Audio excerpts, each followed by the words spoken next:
What's going on, everybody? I'm coming at you with a different video, and today I wanted to talk about the future of the DCU. Okay, looks like Warner Brothers is going to get sold again, and if and when that does happen, there's a good chance there's going to be a shakeup in leadership. Okay, now the state of the DCU right now is in a state of limbo.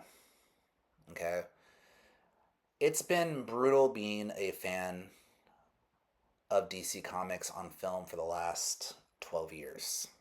It's been quite a journey from Zack Snyder to Walter Hamada to now James Gunn. It's just not working right now, guys. There's just no other way to say it, at least in my opinion. When it was announced that James Gunn was announced to be the CEO of DC Studios, I was very optimistic. It seemed like he could have been the right guy to right the ship. And I understand the business decision because it's been noted that James Gunn was an architect of Avengers Endgame. And if you're somebody like David Zaslav and you want somebody that's going to revive and take the DC brand and hopefully bring it up to the heights of Avengers Endgame and bring it up to that bracket, yes, of course you're going to want to try to strive for that. And James Gunn is a very talented individual. He's very smart. He is a pro. He knows how to get something made and off the ground. Okay. And it seemed like a good idea at the time. New Superman movie in the works. You see the cast that he got. Great cast choices. He cast David Corenswet as Superman. That's a positive. And I think one of the biggest positives that I think James Gunn did was bringing back the DC Comics logo from the 80s, which is iconic. That's DC Comics. Since James Gunn has taken over DC, his first outing, his introduction to his framework of the DCU was Creature Commandos, an animated series, which till this day I have not watched. Okay? Odd choice to launch a new universe with Creature Commandos. He's attached to Superman. Everything seems to be possibly going right over there. Movie comes out. It is what it is. I don't like it. A lot of people loved it. I didn't like it. I wanted to love it. I wish I could say that I liked it. I'm indifferent about it. Then you get Peacemaker Season 2. If I would have loved Superman that much, I would have watched Peacemaker Season 2. I don't care about it. I don't care. It just seems like James Gunn tried to sell what he personally likes and loves. And I do think there was a little bit of, well, I don't want to say a little bit, but there was quite a bit of ego involved in executing those decisions and thinking, I'm James Gunn, I have a good track record, I'm going to put this out, and people are going to buy it, and they're going to love it, and I'm going to have continued success. It did not happen. And here we are. We're in a state of limbo.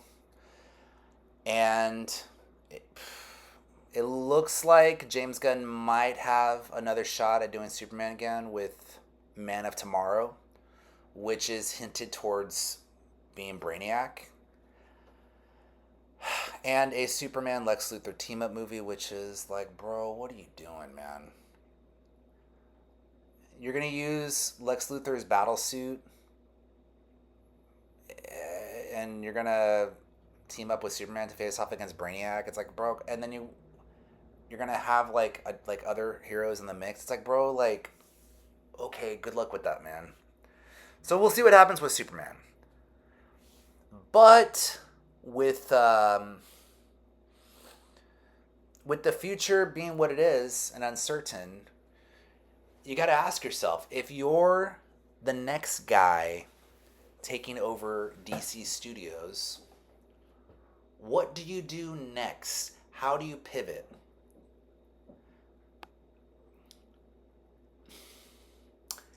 That's something I'm still wrestling my mind with, because something that I wish James Gunn would have done is I wish he would have done a hard reboot, close out everything previously from the DC Extended Universe, even his own stuff, and then start completely scratch and do a Superman movie, and then do a Batman movie, and then do a Wonder Woman movie, and then do a Flash, Green Lantern, and then you eventually work your way towards giving general audiences a Justice League movie that is connected with everything else and is great. But that didn't happen. We got what we got. Now, in hindsight, I want to believe that this is all going to make sense.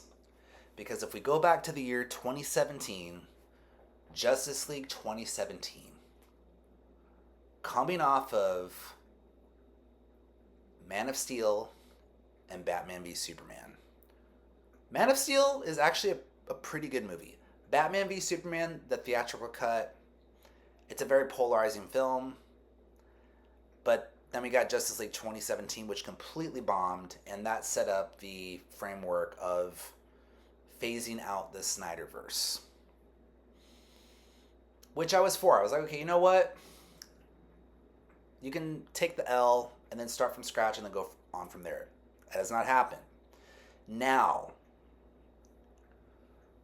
what you can do now that we've quote unquote moved on from the Snyderverse and we have a new Superman and not everything has been completely closed out, something to take into account is that DC Comics has a history for being successful with multiverses. Okay, the multiverse concept. I would say the smart way to go is to find out how you're going to build a foundation with other characters of DC. You do new. Eventually, you're going to have to do a new Wonder Woman. You're going to have to do a new Batman. It's probably going to be a while before we get the DCU iteration of Batman, given what's going on with Matt Reeves and his take on Batman. And I gotta give props to Matt Reeves, man. That guy can really say he did it his way. It's looking like the Batman 2 is actually going to get made. And for a good second, I was thinking that would not get made. It's looking like it's going to shoot in the spring. And I don't think we're going to get two Batman on screen, like two different versions of Batman that are going to be released simultaneously. So as long as Matt Reeves is doing his Batman, so be it. So be it. Let Matt Reeves finish out his Batman saga. Superman, given the temperature and the reception of what James Gunn put out, that's out of my hands. But I do think there's enough there where you can expand more from what he built and tie that into the grander scheme of the DCU. So the fact that you don't have everything completely closed out and DC is built on the multiverse concept, you know, with different Earths and such, just use it. At this point, just use it. Okay? I mean, it just baffled me and just boggled my mind just how there wasn't a hard reboot. It is what it is. You try to make Superman work in what was made. You do a new Wonder Woman, which I think is smart. You got to do a new Wonder Woman. Okay? You can do a new Aquaman movie. And you just make 2 or 3 good movies that are within the Justice League. And then in the midst of that, you work towards, no matter what, you got to work towards a Justice League. Not a Justice Gang, a Justice League. Okay? Now, given that Justice League 2017 failed miserably, and the Snyderverse is quote unquote phased out, I think what you can do is you can work towards Crisis on Infinite Earths. Okay? And for those of you guys that don't know Crisis on Infinite Earths, it's pretty much like there's a whole bunch of multiverse characters of DC Comics characters. And what the whole purpose of that is to pretty much phase out pre-existing storylines to consolidate and make it one thing going forward. And I think what you can do is you can still ride forward with David Corenswet as Superman, but if you're going to do a Crisis on Infinite Earths movie, take your time with it, man.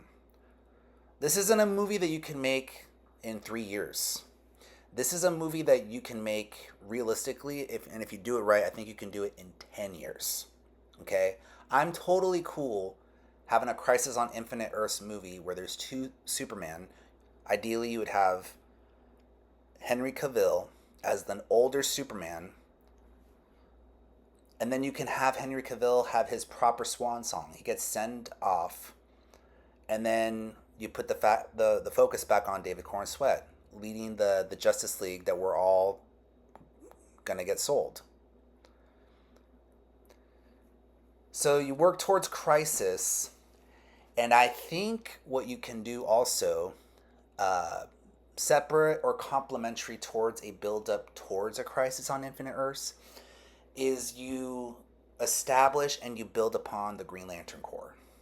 Okay, the Green Lantern Corps is incredible. You got a diverse gallery of characters. Hal Jordan, John Stewart, Guy Gardner, Jessica Cruz, all these guys, okay?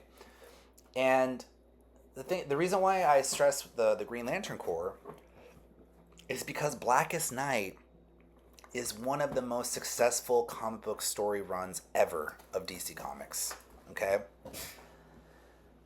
I mean, I think, obviously Batman is a mega seller, but if you go back to the year 2004, 2005, Green Lantern was selling a lot. That emotional spectrum storyline, it's epic. It's epic. You have to excuse my background noise. My cat, Graham Cracker, is just making a ton of noise. So I'm holding him to restrain him from further distracting me and you guys listening. But that would be amazing. But then again, who knows what's going on with Lanterns?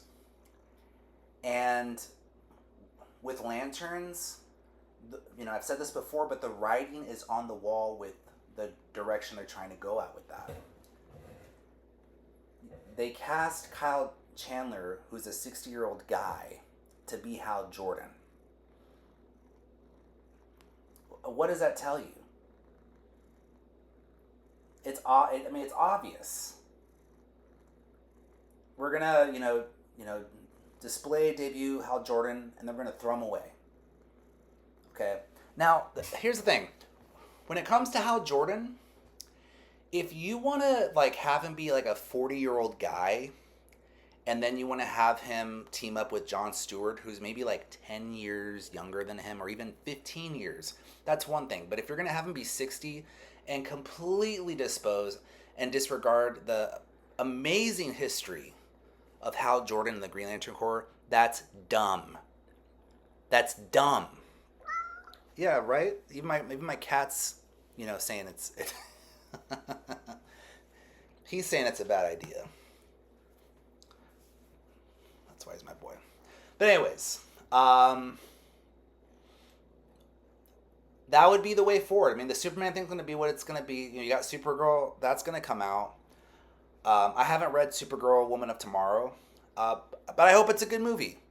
I hope it's a good movie, and the thing is, when you're making movies and you're doing storytelling, and things don't work out because of the business side of things, you can always pivot and try to see what's going to work. But we're at this point now with comic book movies where what was working before 10 years ago isn't going to work today. Okay, you look at Marvel. Okay, Marvel, post Endgame, they've been struggling. Okay, they have to bring back Robert Downey Jr., and more than likely, we're going to see Chris Evans again back as Captain America, and and a whole bunch of other Marvel characters in the past. We'll probably see Tobey Maguire again. I think that'd be really cool. But what's been done before isn't working. And it wouldn't surprise me if, not only if and when James Gunn steps down and moves on to a different position, it wouldn't surprise me if Kevin Feige stepped down after Avengers Secret Wars and then pass the reins on to somebody else who's going to take over, whoever that might be, whatever that's going to be. But we're in a different age right now with AI and technology and all that type of stuff. And I believe uh, you're at a point now where you can set up a solid foundation. Just make one or two good movies. Stop promising a 10-year plan. Stop promising. Okay. When Iron Man came out in 2008, there were no plans of a Marvel Cinematic Universe. They made one good movie here, one good movie there, one good movie here, and they just all happen to be good. And then you got Avengers. And then you roll out the next phase, and then you get Avengers Age of Ultron. It's a very simple formula. It's been done. You don't have to reinvent the wheel. Just go with that. Find storylines that are monumental with DC and find a way to connect it all. And work with what you got. You know, the Batman is probably not going to get established in the DCU probably for not for another maybe 5-10 years. That's okay. That's okay. There's going to be plenty of other Batman content in animation and other mediums. But that's what's up. With that said, uh, whatever happens with James Gunn, I think he should always have a seat at the table. He's a very smart guy. He's a comic book guy. He just has a specific niche that he should probably just stick to. And then maybe in some way, shape, or form at some similar capacity, he can do for DC and be an architect for Crisis on Infinite Earths, helping with that, than to be the guy running the ship. Okay? So he tried. It's not working. It's just not working, man. Okay? But that's it. That's it. Just want to come out and state that I think that's the way forward. Very curious to see what's going to happen with everything unfolding with new ownership at Warner Brothers. I know Skydance really wants to buy Warner Brothers, but I think what would be logical, and this may not be something that happens now, but it wouldn't surprise me in the near future if Comcast bought Warner Brothers, because they already have Harry Potter at Universal Studios Hollywood and in Orlando. So how convenient would that be to have all that under one umbrella? And then you can expand your influence of DC Comics in the theme parks. I mean, there is Six Flags Magic Mountain, but I think you can go a little bit more with that. Maybe you take out the Simpsons ride in Universal Studios Hollywood and you substitute that with Justice League Galore. I don't know. But we'll see what happens, guys. I'm going to hold the faith, and I'm just going to just still believe in DC, even though it's been tough and been taking a beating all these years, but I still believe. I believe in DC. I love DC. I want DC to succeed. and I want the best for all parties involved. And I genuinely wish James Gunn the best. Whatever happens, happens, and we'll go from there. But that's a wrap, guys. Just want to put my 2 cents out there. If you guys like this video, be sure to like this video. Subscribe if you're new to the channel. Feel free to share. And as always, I will see you on the next one. Take care.